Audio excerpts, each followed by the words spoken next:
Hello and welcome to the Ladies Best Life podcast. Today is the final episode of 2023, and depending on when you're listening to this, Merry Christmas. You may not be listening to this on Christmas Day, and actually, if you are, I just want to celebrate you and give you massive kudos. And I would love to know, if you are literally there on your Christmas walk or on your Christmas run and you're listening to this podcast, send me a message on Instagram, send me a message on Facebook, because I need to know that, because that is severe commitment. So happy Monday, happy Christmas, happy whatever day of the year it is that you're listening to this, because some of you will be religious listeners, you'll be listening to it every single Monday, and it's like your Monday morning ritual. Some of you may have only just found the Ladies Best Life podcast, and you are now going right the way through and binging a load of them. So welcome if that is you.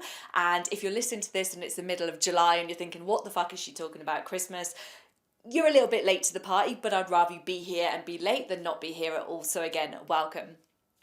So when I was pondering and debating what to do with today's episode, with it landing on Christmas Day, I was like, do I do an episode? Do I not? And if I do, what do I talk about? I could talk about, have one fucking, pigs in blanket, stagger your water and your alcoholic drink. And I was like, you know what, fuck it. For starters, on Christmas Day, I do not care. Calories who on Christmas Day? But also, I don't want to finish 2023's podcasts on talking about fat loss and calories.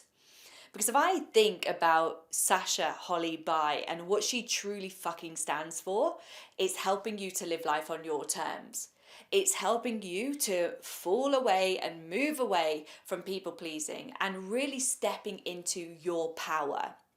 So the podcast title is called The Harsh Reality of Stepping into Your Power.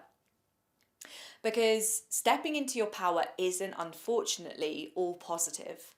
It can be hard at times. It can be challenging. We can have backlash from other people. And because we're going through a process of change, it can be really fucking confusing. And we can feel a little bit lost and sometimes a little bit isolated. So rather than just focusing today on, like I said, about the calories and stuff, I wanted to talk a little bit more around December and expectations and boundaries. Because over the last few weeks, I've really gone into a reflective mode. When I came back from Spain, I was getting ready to move out of my house, made the very fucking wise decision to delay that move until middle of January, which gives me a bit of breathing space over December, which is incredible. But I have really noticed, because I've slowed down a lot since coming back.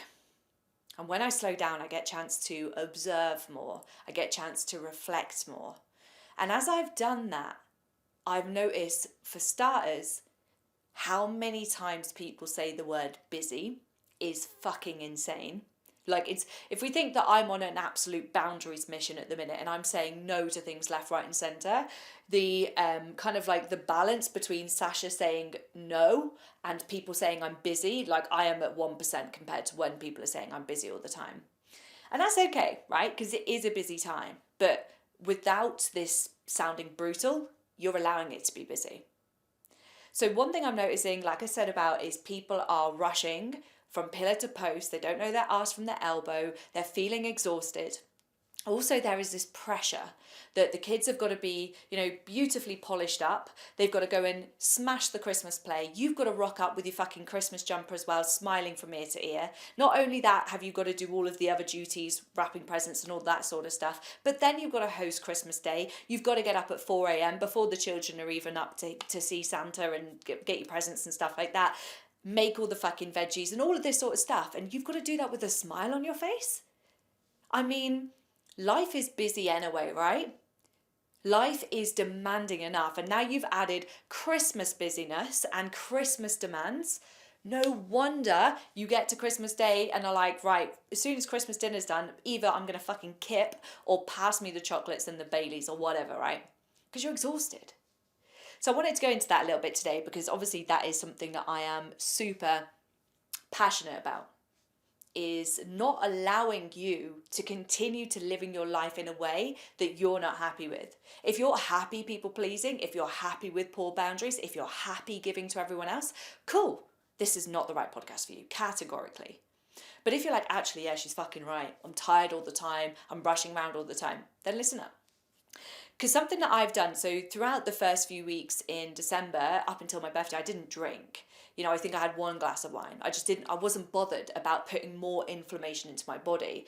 As I said a second ago, I'm getting ready to move house, so I'm selling lots of stuff, I'm packing up boxes. That's an extra thing for me to do. And if you think of bucking Bronco, right? Bucking Bronco already has quite a few of those little fucking things on his back, right? The lasso, the water bottle, the bag, that sort of stuff. If I'm going to add in a house move on top of that, that's at least another couple of those attachment things. Then if I had alcohol and a load of shitty food on top of that, she's going to buck, right? Or buck even. She's going to buck. So I made the informed decision to not drink. And I'm lucky enough that my friends know when I go, I'm not drinking, they take it as gospel. And if they ever fucking tried to challenge me on it, I would literally, because it depends how close a friend I'm talking about. I'm thinking about my two best friends, Ellie and Emma, right now. They wouldn't dare. As I wouldn't with them either. If I ever challenged them on them not drinking, it would, from my eyes, be a massive sign of disrespect. And I would never do that to them, and they would never do it to me. So I made the informed decision not to drink. Now, for me, I noticed a difference in myself here. I noticed that instead of me explaining why I wasn't drinking or making up an excuse or even potentially going down the route of going, oh, okay, I'll just have one, even though I didn't want to, that's very different to how I used to be. So I can picture a moment in my mind right now where I was at a family meal and someone said, oh, are you not drinking? And I was like, no, I'm okay, thanks. Like, super polite, very polite for me. And they were like, that's fucking boring. Are you miserable? Are you pregnant? And it's like, oh, that's hard, right? So when I say about the harsh reality of stepping into your power and into your truth and into who you actually want to be, that's the reality. And we talk about this a lot inside the coaching club. And, you know, there's been comments throughout December like, that's boring not to drink this time of year. Like, what's happened to you? You've changed, you know, whatever it could potentially be. Sadly, that's the reality. Sadly, that's what we're faced with. So whilst we do want to embark on this journey, for the majority of us, we don't want to be in that place of, you know, overweight, tired, exhausted, people pleasing, all of that sort of stuff. We don't want to be there anymore. But the fucking stepping across that bloody tightrope over to where you want to get to is hard. So I'm not saying this to put you off, of course I'm not. But I am saying this just to prepare you. I want you to be leaving my podcasts, anything that you have to do with me, with a shield of armour around you. Where it's like, it's okay, Sasha said, that backlash is normal. It's okay when they could make a comment about me, it's because they want to make themselves feel better. It's normal. So that's the sort of thing. So I've noticed that difference in myself, you know. Instead of me bending or trying to explain myself, I will just categorically say, I'm not drinking. And if they say, well, why aren't you drinking? I will then, and I've now got the courage to say this, I will pivot the question. Now, I'm not advising you do this unless you feel comfortable to do so. I'll go, I find it really interesting that you feel the need to challenge me on my not drinking. Why is that? And all you'll hear back is a ton of beliefs. Well, it's just boring. It's just there. Like, you need to lighten up a bit. All you'll hear is beliefs. And I would just then respond with something like, that's super interesting. Thank you for enlightening me, but no thank you for the drink. I swear I just try and do things in the most annoying way, but also by being super polite so no one can have a go, which is incredible. And the next one is like parties. Christmas parties. Like at the minute, like with Coaching Club, we had a Christmas planning session. And I think the most Christmas parties that one woman had was 7. And that's like pretty much every weekend taken, but then also double on some weekends. And I was like, do you actually want to go? And she was like, not really, not to all of them. I was like, why are you then? Give yourself the permission to say fucking no. And so the way that I'm evolving this boundary situation for myself right now is instead of saying yes and then procrastinating, wasting a load of energy, I just think about it for a second. I'll say, I'm not going to confirm yet, but let me get home, get to my diary, and then I'll let you know. If I don't want to go, I'll just say, sorry, I'm not able to attend. No excuse. I won't even say I've got something else on. I'm just not able to attend. I just don't fancy it. So you have that choice to do that. Now, obviously, with it being Christmas Day today or later on when you've listened to this, we're probably going to be going into a period where social occasions are a little bit less, right? So maybe it's going to be a little bit easier for you moving forwards. But December's going to happen again. So my recommendation off the back of this podcast is to take some time to reflect on how December was for you in regards to people pleasing, in regards to the expectations you put on yourself, in regards to the expectations others put on you, your energy, how healthy you felt, how much you time you had, and how fun you felt. Just review those areas. And if they're all actually really good, great work. If you can see a room for improvement, flesh that out as well. But if they're not where you want them to be, I'd love for you to journal. How can it be different next year?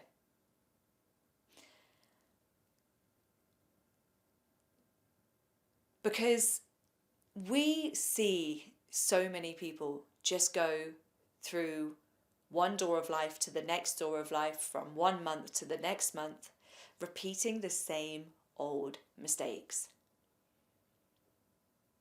How many people do we know who've done the same old January, New Year, New Me, within 6 weeks are going, I fucking can't do this.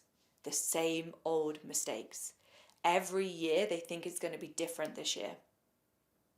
Nothing changes unless nothing changes.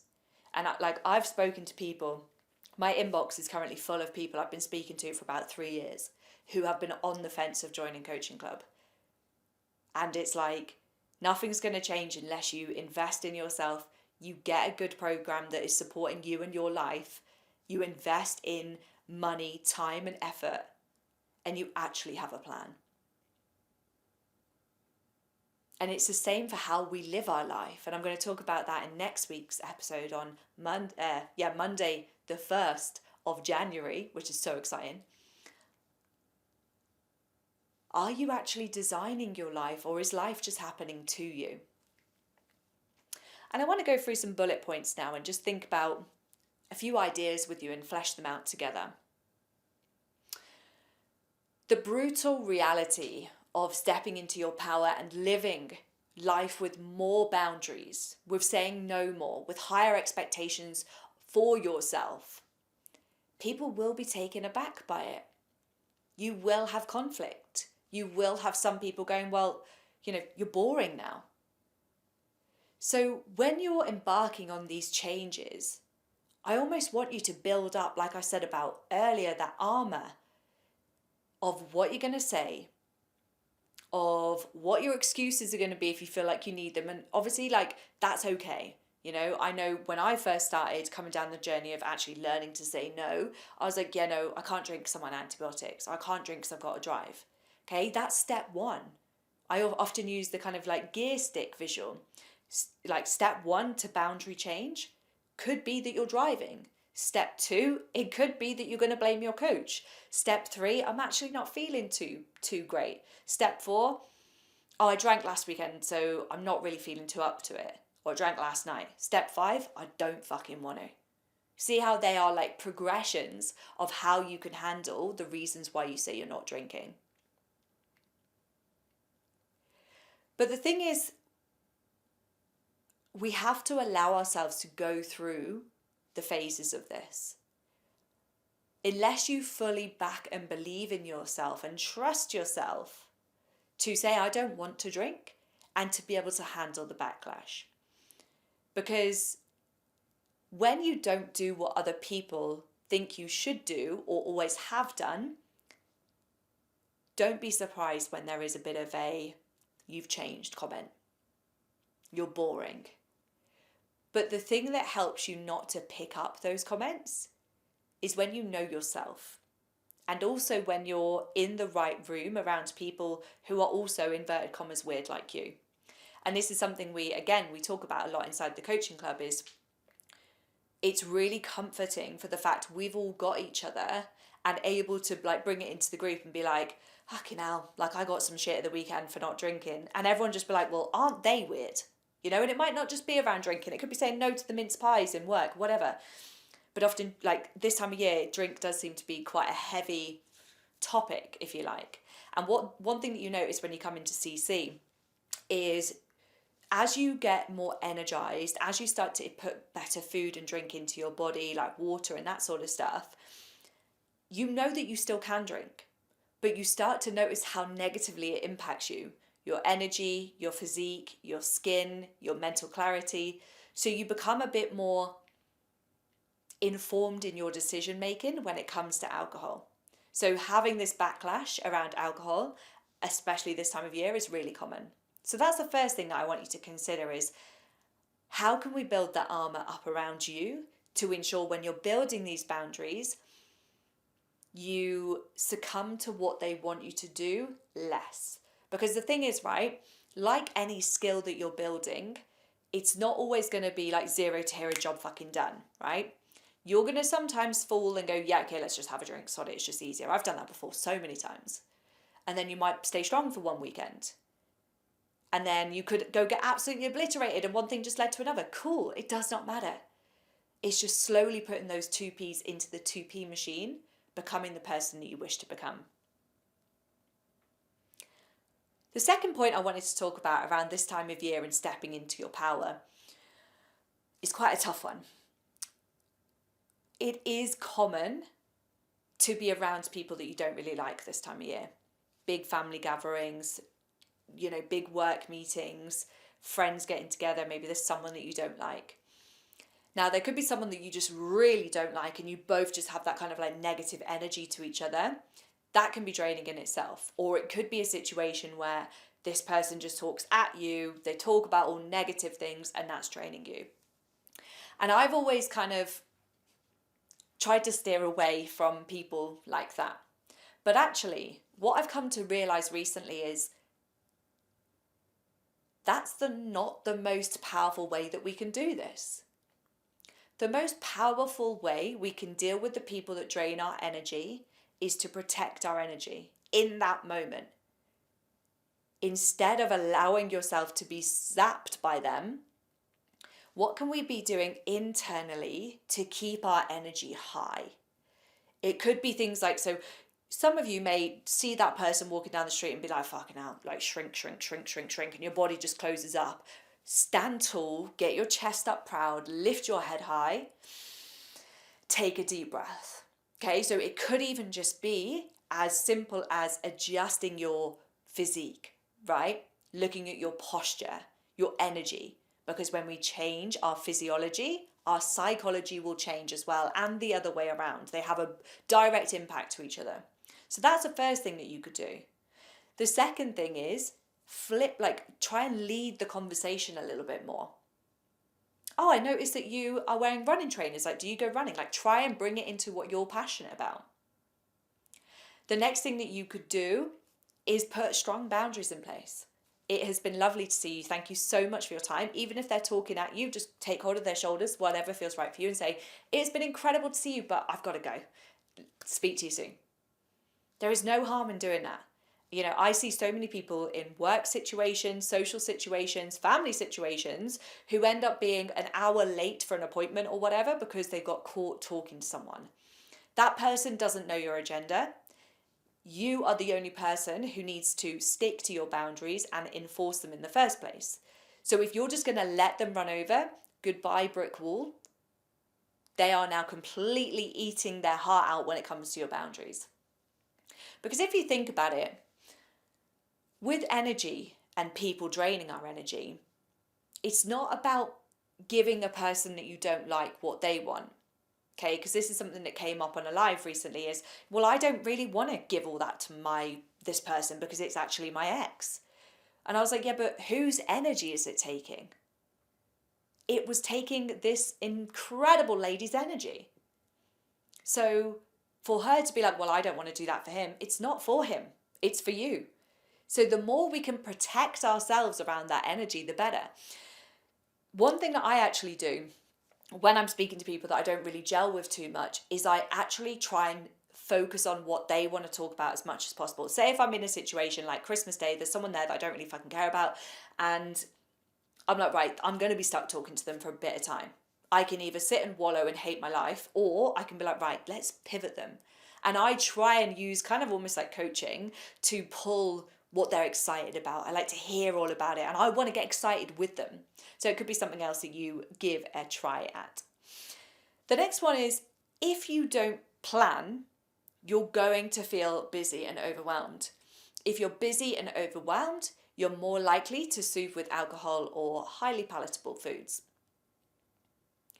So what we're doing in the coaching club is we've planned the whole month of December, but then we've also planned a very kind of zoomed out menu as well. So we know what social events we've got to be at, what days we're working, where the kids need to be, when we've got family coming over, everything is put into the first planner, okay? And this could just be an A4 piece of paper that you do some grids on and shit like that. The second one is a bit more in depth, and you're going, right, for the days that I've got left, what days am I, having my Christmas meal? What days am I doing this? What days am I doing that? And from a food perspective, you can put all of your kind of indulgent foods into it first and then go, right, how can I level this out with some nutrients? You may be choosing to maintain over December, and that's okay. So what is it that we can do to help boost your energy, give your body some fiber so that you can keep yourself regular and make you feel good amongst everything? And that's something that we've done. And this could be something that you take into 2024, is looking at planning, making a bit more structure around your planning instead of just constantly winging it. And remember, a plan doesn't need to be rigid. It needs to be fluid, and you need to adapt as you go through the week. So don't hold yourself like a prisoner. And this next one really links in with what we've talked about at the beginning. Are you designing your who, or are other people designing it for you? What do I mean by that? Who are you? What do you enjoy? How do you want to feel about the world? How do you want to feel about yourself? What are your values? What are your beliefs? How do you want to show up? How do you want to look? Where do you want to spend your time, your money? Are you designing that? Or are other people, through pushing your boundaries and breaking them, having stupidly high expectations, you being a people pleaser, is all of that actually designing who you are? Burnt out, tired, stressed, snappy, bags under the eyes, pale skin, instead of you actually being in the driving seat and designing your who? That's a deep question and definitely one to ponder on and probably journal on as well. And the final point for the final episode of 2023. As we go into this remaining week or so, why are you doing the things you don't want to do? Drinking, lying on the sofa when you want fresh air, eating shit food, going to all these different family things. Why are you doing it? Some of those may feel less controllable than others, and that's okay. But for example, drinking, why are you doing it? What's making you feel like you have to? Is it fear? Worried what other people will say? You feel a bit boring without it? Because when you start to understand that, you can go, but is that true? Am I really boring? Will my friends disown me if I drink 0% G&T? And that's what I want you to think about. What is it that is making you do the things that you don't want to do? Powerful questions today. And as always, if any questions come up from your side, or you need a bit of extra support, there are ways that you can work. You can message me directly on socials. You can become part of my email list. From a coaching perspective, you can join the coaching club. You can have me, it's a separate program, but as your one-to-one coach, or you can book in for a 90-minute intensive call with me. So there are so many ways that you can get support. And remember, nothing changes if nothing changes. But to wrap up, you are more than fucking worthy of living a life on your terms, your boundaries, and being self-serving whilst looking after other people. You have everything you need to live that life. It may take a little bit of courage and a little bit of adaptation to get there, but I wholeheartedly believe in you and your ability to do so. Thank you so much for listening, not only to today, but for the previous 52 episodes over this year and the year before that as well. It's been a fucking honour. Take care, and I'll speak to you very soon.